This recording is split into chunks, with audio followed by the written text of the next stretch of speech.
beverage alcohol, this is not a mystery, is under more pressure than it's ever been. And what are the reasons for that? Well, there's a lot.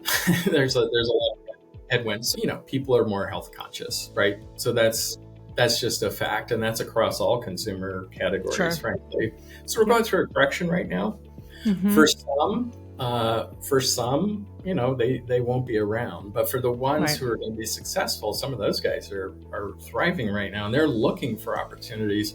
And I think this is where the data has become all that much more important. But what's really interestingly, I spend all my time on the M&A side of the business, and we've really noticed an increase in the amount of requests for data, both on the consulting side, but the M&A side, in a way we haven't seen as much before.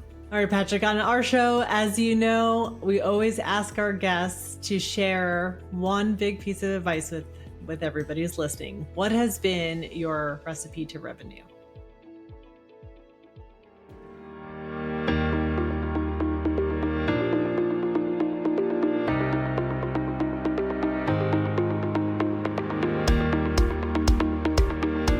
Welcome back to Recipe to Revenue. I'm Leah Messina from Sinuate Media, and I am excited to have Patrick DeLong here, the founder of Azur Associates. Patrick has such an incredible background in the wine and spirits industry that he's going to tell us all about today. Patrick, thank you for joining me. Leah, it's great to be here. I'm looking forward to chatting with you today. Yeah. Let's start at the beginning. Tell us about your journey, how you got into the wine and beverage industry. What drew you to the business side of it specifically? It's a great question. It's a long journey, so be patient with me. So I've spent the last 30 years mostly in the wine space, so I've become that person I used to pick on.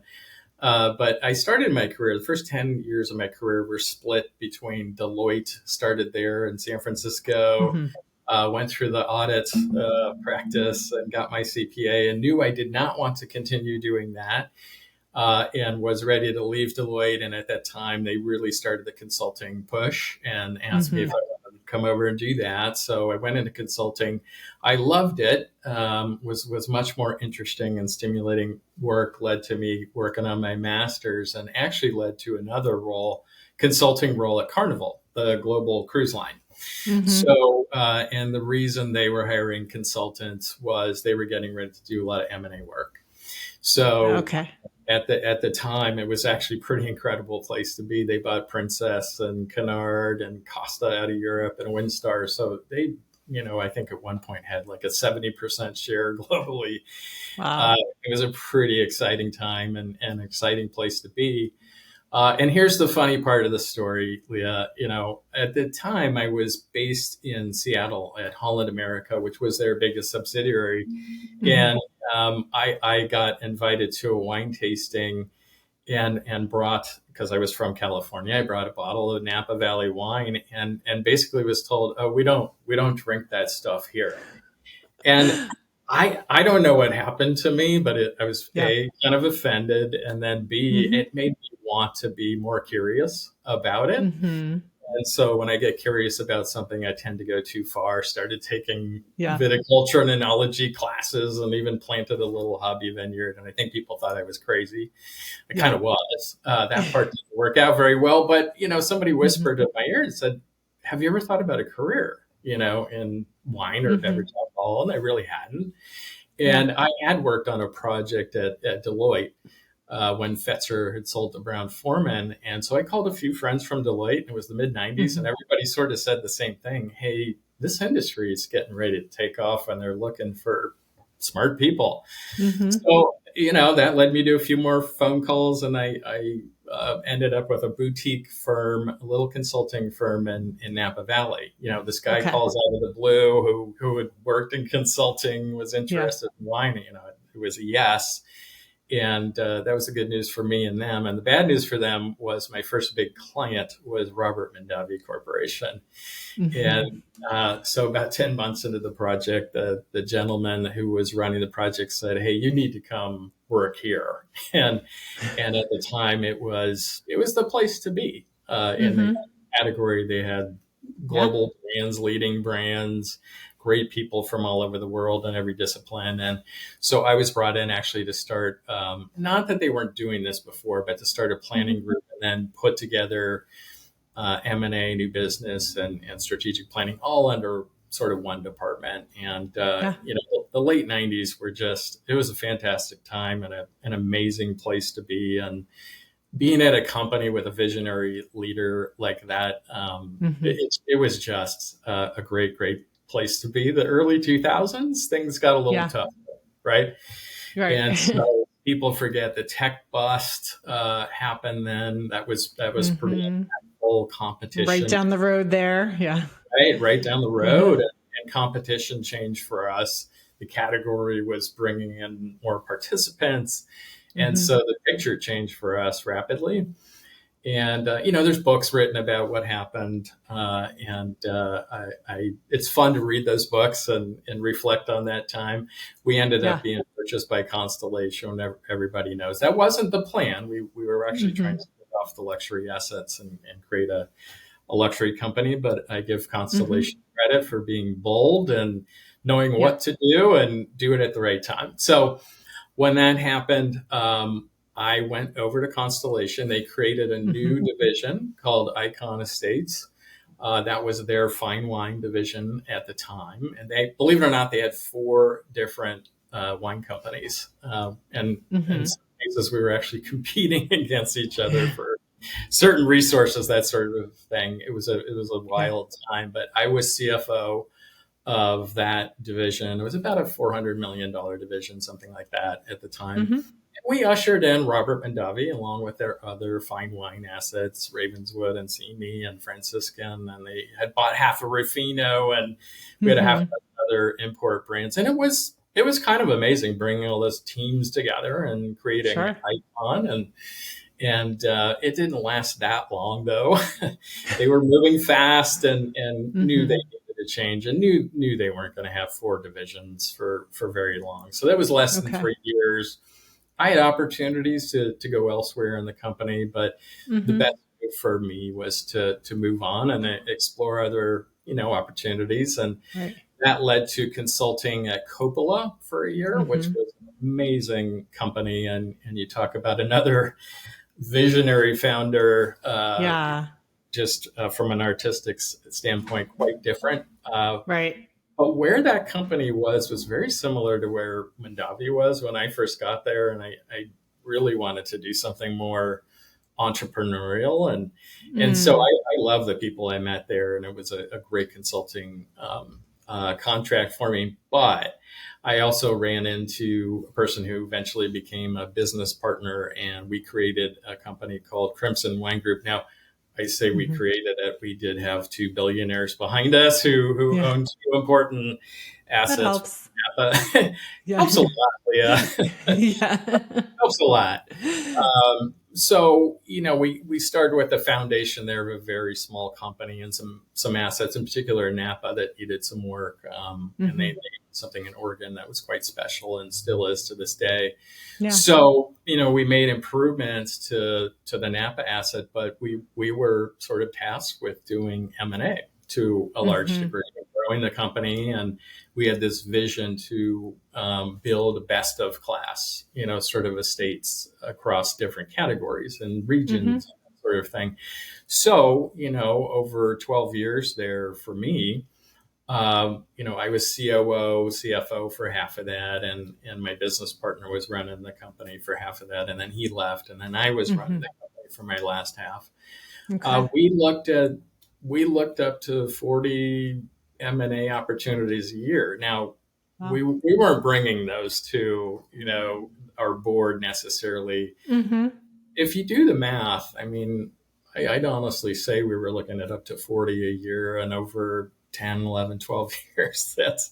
That's a lot, right? So if you think about that, maybe we looked at 400 opportunities, brought 6 to the board, and pulled trigger on 3. So, and proud of all the ones we moved on. For us, they had to fit who we were. They had to fit operationally, portfolio, but be accretive, right? So that just takes a lot of discipline. And I think we did a good job with being really discipline and checking all those Mm-hmm. boxes. But it also exposed me to a lot of what goes on in M&A, right? And so I'd Mm-hmm. see it at Mondavi in a much bigger way. We bought some things there too, but obviously going through the sale to Constellation taught me a Right. lot. And then at Crimson, I really felt like I saw just about everything there was to see: big, small, medium, family, corporate, you name it, and learned quite a bit. And so at the end of 12 years, it was time to move on and do something else. And I had a lot of time to think about what I wanted to do next. And that was how Azur was born. And what we are it was something I saw in the market in terms of a gap. Yes, there were good M&A service providers out there, but there wasn't anybody that was really, I felt like, trying to help people along the way.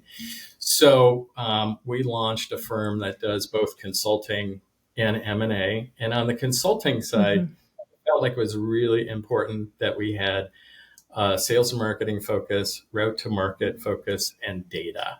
And Yeah. so that's the tip of the spear for us, is really market intelligence and Yeah. data. And we have two folks, one that used to run Nielsen's beverage alcohol practice, Danny Brager. A lot of folks know who Danny is, and Mm-hmm. he still works with Nielsen to a certain degree. And then Dale Mm-hmm. Stratton heads up. He used to head up Constellation's Consumer Insights Group.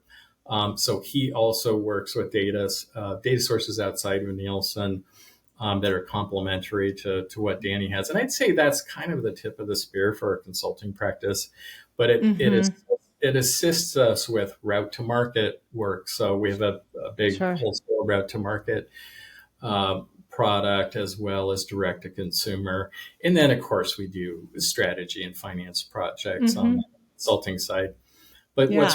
what's really interestingly, I spend all my time on the M&A side of the business, and we've really noticed an increase in the amount of requests for data, both Mm-hmm. on the consulting side, but the M&A side, in a way Yeah. we haven't seen as much before. Mm-hmm. Yeah, and it's an interesting point there, and I want to get into that a little bit deeper. What, in terms of the data that both you are seeing that you have more access to, and what are the kinds of things people are requesting? Yeah, it's such a great question. So um, I'll back up a little bit because I think some context here Yeah, on where the market is sort of absolutely. informing a lot of this. So uh, beverage alcohol, this is not a mystery, is under more pressure than it's ever been. And Mm-hmm. what are the reasons for that? Well, there's a lot. There's a lot of headwinds. It's So never that simple, right? I don't know. It's when you start to peel the layer of the onion. There's quite a few factors in play, Yeah. but certainly that people are more health conscious, right? So Mm-hmm. that's just a fact, and that's across all consumer categories, Sure. frankly. So beverage alcohol falls into that. There's more choice than ever for Mm-hmm. mood altering substances, and when I say that, I don't just mean alcohol or cannabis or things that Mm-hmm. affect you in that way. Beverage companies have become so creative with the number of offerings they have that it's sort of like the consumer has more choices to uh, uh, find a mood altering beverage in a Mm-hmm. different way never had before.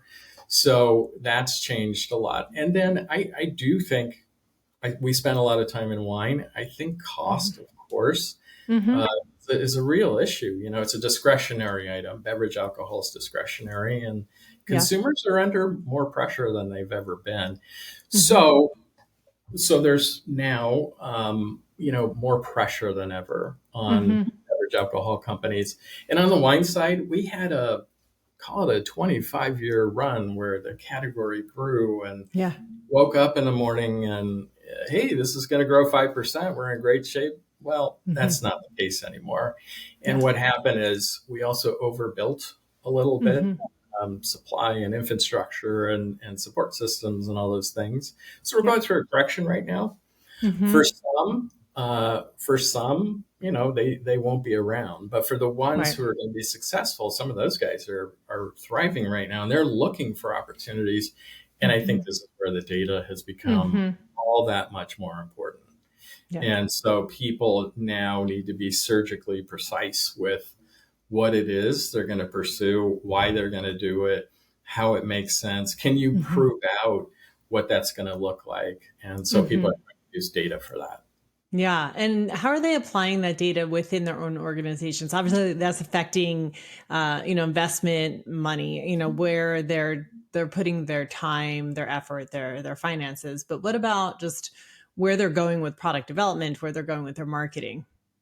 Yeah, so let me touch on one we just did because I Hmm. think it connects both product marketing, portfolio, and M&A all in one. Yeah. So we just worked with, it's actually a smaller company, Stoller Wine Group, Hmm. who recently did an acquisition of the Elouan brand. So Hmm. they're up in Oregon. They've done a nice job with their brand and positioned it in, what I would call ultra premium and up out of Hmm. Oregon. They were really, sort of pushing a rock uphill in terms of trying to expand their distribution. And so I think they spent a lot of time as a Yeah. company using data, looking at other brands in the category and scratching their head Hmm. as to why aren't we able to expand our distribution the way Hmm. brand wide is? Yeah. Why are we having so much trouble with this?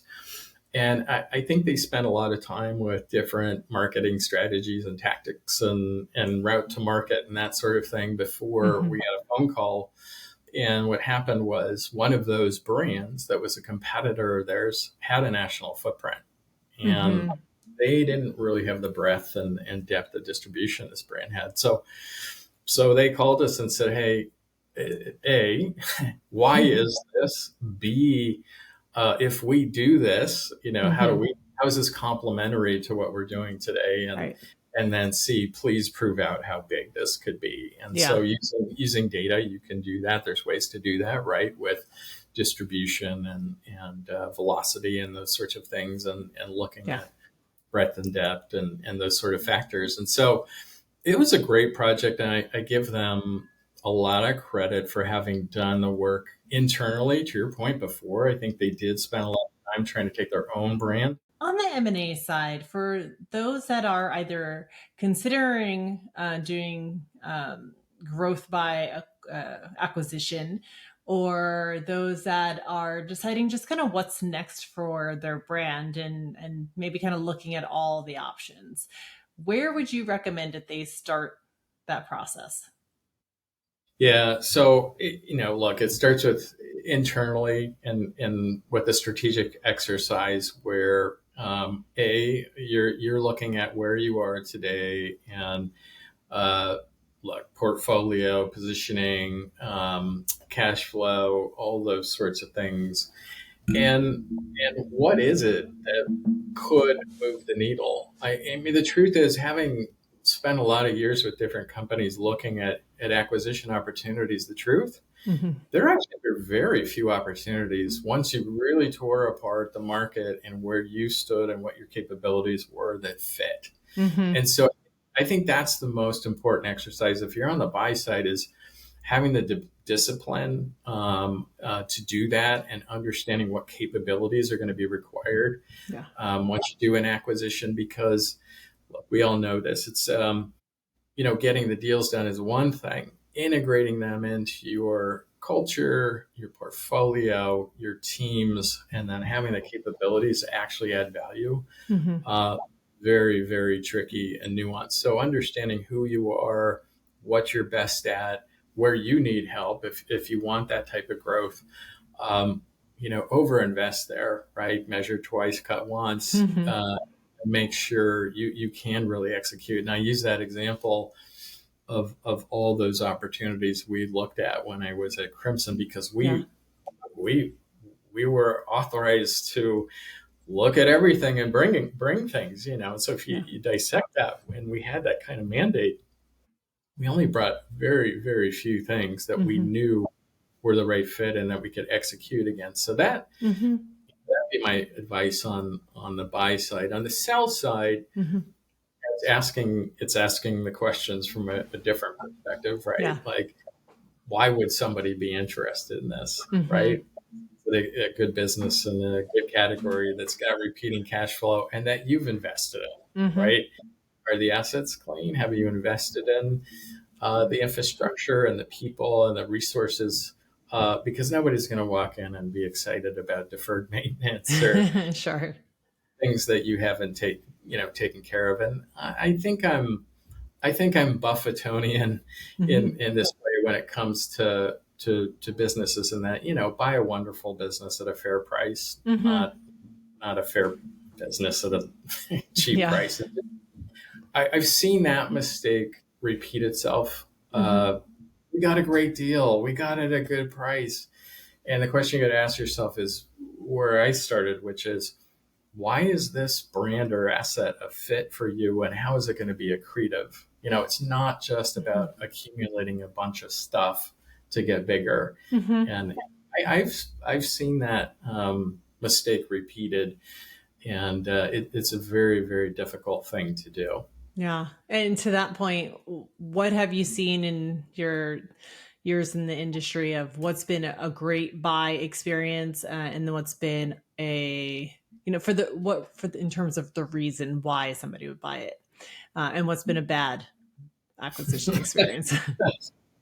I've participated in both, Leah. So Thought I you will might own that. have a few stories to share. I've you know what, you learn the most Yeah, from the biggest mistakes, right? So absolutely.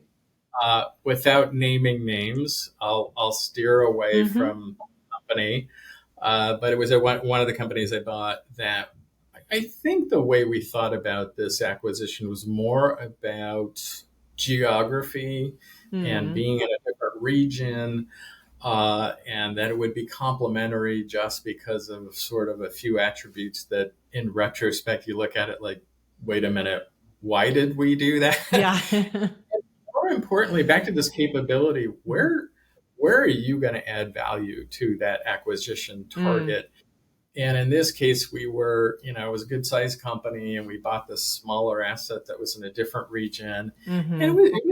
it was a good brand on its own, and you could talk yourself into why this would be a nice portfolio fit. Mhm. And Lee, I'll tell you, we did not do a good job. We overpaid. We never set it up for success, and Mhm. it just really wasn't the right fit. Yeah. So that's where I always come back to: make sure you overinvest in that planning stage of why something would be a good ad, how it fits your mission, your portfolio, and how you're going to try to expand and do well with it. Mhm. Um, One, I will go ahead and talk about that. I'll name the names because I think it went really well, and Mhm. it was the perfect fit in every way. When I was at Crimson Wine Group, we bought a brand called Sagacio, and Mhm. it was something we actually saw as a gap in our portfolio. So it was a category we weren't in. Yeah. It had already, the family had done a great job already getting relevant distribution. So it was Mhm. actually going to be complementary in terms of our distribution platform. In fact, it probably enhanced our domestic distribution more than we would have been able to do ever on our Yeah. own. And so there's a Beautiful. little bit of a synergistic fit there. And the biggest surprise, Leah, was their export platform. Mm. We didn't have an export platform at the time, Mhm. so there was this reverse synergy and leverage, being able to work from their export team in the markets they were in and get our other brands into those markets. And that was a surprise when we went into it. We knew it was a good domestic brand. We knew it would Right. give us more scale and relevance, and it was complementary and at the right fit in the category, and a category leader, all those things that we wanted. But the export part of it was, we really didn't realize how powerful that was until we got Got into into it. it. Yeah. And then it became, wow, that really makes this a no-brainer. Yeah. What a great platform. And we were able to do that. We were able to get incremental distribution with other brands Mm. and markets where they existed, and a sort of accelerated our ability to participate and have Mhm. relevance in export. And so that was a surprise. Yeah. I think something that really surprised the market was, and I think this can happen with family businesses that are Mhm. around for a long time. They've done a great job. Don't get me wrong. That's why we wanted to buy it. people, I think everyone thought, oh, these guys are going to come in. It's a bigger company. They're just going to go straight to the low road, introduce a low price SKU, and Yeah. try to volume as quickly as possible. And that was not our strategy at all. It was to take what they've done really well. That's why they were interested in it. Mm-hmm. Invest more in sales and marketing because we could, and enhancing the brand. Right. And then I think one of the bigger surprises to folks was we made some big capital investments in facility and vineyard and areas they just weren't willing to spend as a Mm-hmm. family. So make a better product if you can. They were Right. making it great. That wasn't a problem. They were making a great product, Yeah. but I would say we actually made it even better over time because we Mm-hmm. had the resources to do that. So Sure.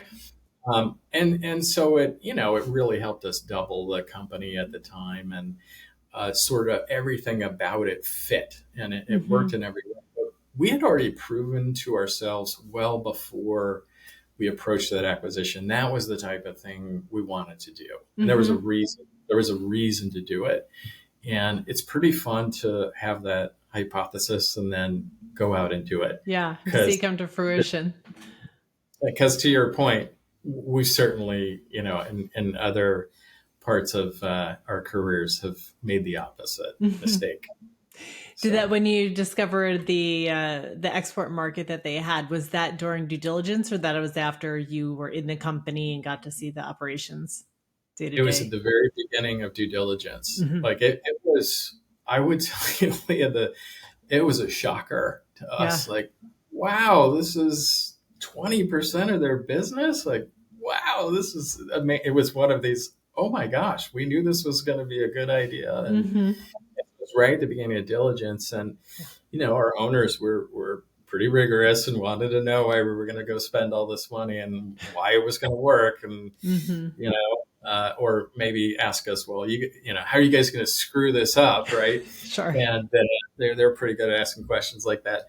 Uh, and so that enhancement was so significant to us because it gave us access in a way that Mm-hmm. I don't know that we would have been able to build an export business in a reasonable fashion and put that many resources against that Right. already existed there. So to be able to leverage a point like that was a nice revenue synergy opportunity Yeah. that don't always exist. So it was very incremental for us. Yeah. Yeah. It sounds like a real win-win for everybody in that deal. It was. Yeah, no, it was. It was. So that, but you learn, right? Mm-hmm. I think you learn the most from the ones that don't work. And okay, why didn't that work?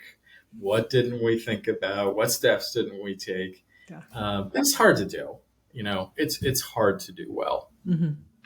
What have been some of your favorite projects that you've worked on under Azure? Well, yeah. Thank you for asking. I'll tell you, this year's been pretty interesting. As hard as the market's been, we just closed a deal working with Moet Hennessy, and it was extremely difficult, given the market conditions, given the asset we were working on. But they were a fantastic group to work with. I think the experience we have with the market and being able to put that deal together was really it took a lot of resource in terms of Mm-hmm. our history and learnings to be able to put that together and finally get it done. I mean, it was 2 years from beginning to end. Oh, So, wow. but very satisfying to get that done. And earlier this year, we sold an asset over in Sonoma County Mm-hmm. in a very prestigious part of the county that it was just the right place, the right time. And the person who bought it was Chris Underwood and his family started Young's Market. It was one of the oldest businesses in California. Mm-hmm. They sold that to RNDC a few years ago. And Chris had been looking for a property like this for his own brand for many years. Mm-hmm. And so to be able to sort of have worked with this person in a different life and then know they were Yeah. going in a direction and put something together that was really meaningful for his family in the future. And I know he's thinking about it generationally. It's just those Mm-hmm. types of things are really rewarding to be able to put deals like that together. So it's Yeah. just Yeah. a That have that couple kind of just lasting impact. yeah, Yeah. absolutely. I mean, that's a generational play Yeah. for him and Yeah. his family. So those are fun. Yeah. So what is next for Azure on the horizon? I know with as you mentioned a few times, it's just been it's a tough year, and the market in general, it's just been strange times. So It's a great way to put it, Leah. It is, and I think that's where look we love a challenge as much as the next person, and mm-hmm. so this idea of sitting down with people who want to be coached, right? Mm-hmm. Who want to look at the data and really dig in and understand where they sit and look at their portfolio honestly and try to think about where those opportunities are. Those are the Mm-hmm. most rewarding. If we can work with a team or company for actually several years, frankly, on the consulting side, and Mm-hmm. then develop that strategy, help them develop that strategy, and that leads to a transaction that makes sense down the road. Yeah. That's what we're spending a lot of time doing right now. Mm-hmm. And so the folks that are willing to do that and be thoughtful and take a deep breath, Mm-hmm. it's I think in times like this, it's very easy to want to do something or react too quickly without putting the discipline and rigor in. It's just such an important step. Yeah. And I think to that point too about as you're kind of any business trying to figure out what their next move is, bring in experts that can help accelerate that process is pretty valuable, as I'm sure you would agree, as one of those experts. We're biased, but Yeah.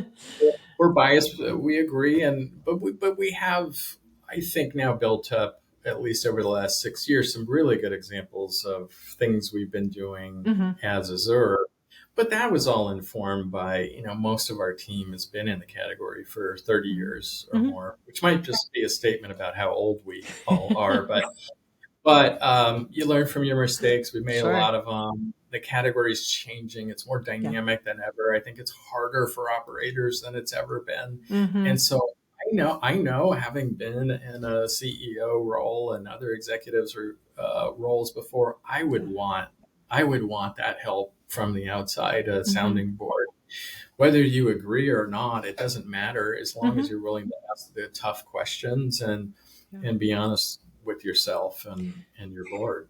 Yeah. And I think to, tie this all back up with a bow is that going back to the data that you're able to provide, this is not just your opinions of, the last 30 years of experience. This is really based in industry data and trends. I mean, I'm going to steal a quote that we had. We do a annual report, and we do a shorter version. And in the middle of the year, in our last annual report, and Danny Breger deserves the credit for this, but I Uh-huh. was listening to one of his industry presentations, and he made this quote that was so simple yet so perfect, right? And he Mm-hmm. said, "In times." I think Danny believes in all times data is your valuable friend, but he made this quote. He's like, in these difficult times, data is your valuable friend. Yeah. And I know it sounds silly, but it's very true. Mm-hmm. And it caught me, it just hit me between the eyes so much. I put it in our annual report because, boy, more than ever now, Yeah. if you have an opportunity to figure out whether you can prove something out, wouldn't you want to spend the time to do that? Mm-hmm. So, Yeah. we're believers data is your valuable friend. I love that. It absolutely is. I agree 100% on that. Danny gets all the credit for that quote, though. Yeah. So I Well stole done, that. Danny. Exactly. All right, Patrick, on our show, as you know, we always ask our guests to share one big piece of advice with everybody who's listening. What has been your recipe to revenue? Yeah. Solving problems. When people ask us, well, so what do you guys do? Right. And I can go on and on. My elevator speech turns into, 3 elevators. But I think it's really about solving problems where we have the discipline, people, data, and ability to do it. And what we're honest about, Leah, is where we don't. Mm-hmm. There's certainly lots of things we're not good at. and we've learned that along the way. We've had success with things that we are good at, and we've not done well with things we're not. But what we do know is oftentimes we know who to call or who to think about contacting, and I mean, we're equally, everybody on our team's equally happy to do that. Look, we shouldn't be trying to solve problems where we don't have the expertise, but I always think the path to revenue, and this is any product or service or anything, if you're solving a problem for that consumer at the end of the day, that's going to lead to revenue. So that's what we try to do. Yeah, I love that. So you have the data is the facts. It's your friend, especially in hard times. And then always fall back on the experience because you have seen it happen and you have the connections to make it work if you're not able to do it yourselves. Yeah, exactly. Exactly. So I think the power of our team speaks to that, because everyone on the team has a different discipline in their career. And so on a complementary basis, I think that can be powerful. There's more than one problem we can solve. Not all of them, but certainly there are several. Yeah, absolutely. Excellent. Well, Patrick, thank you so much for joining me on today's episode. It's been a pleasure to have you and have this conversation and dive more into the data and M&A space. Thank you for having me, Leah. It was a pleasure. And for everybody who's listening, you can find Patrick on LinkedIn, on the Azur website. Patrick, anywhere else you'd like to look you up and get in touch?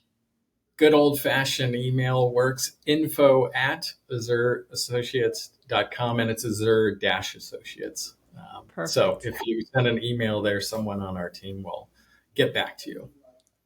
Excellent. Well, thanks again. We'll talk soon. Bye. Thank you.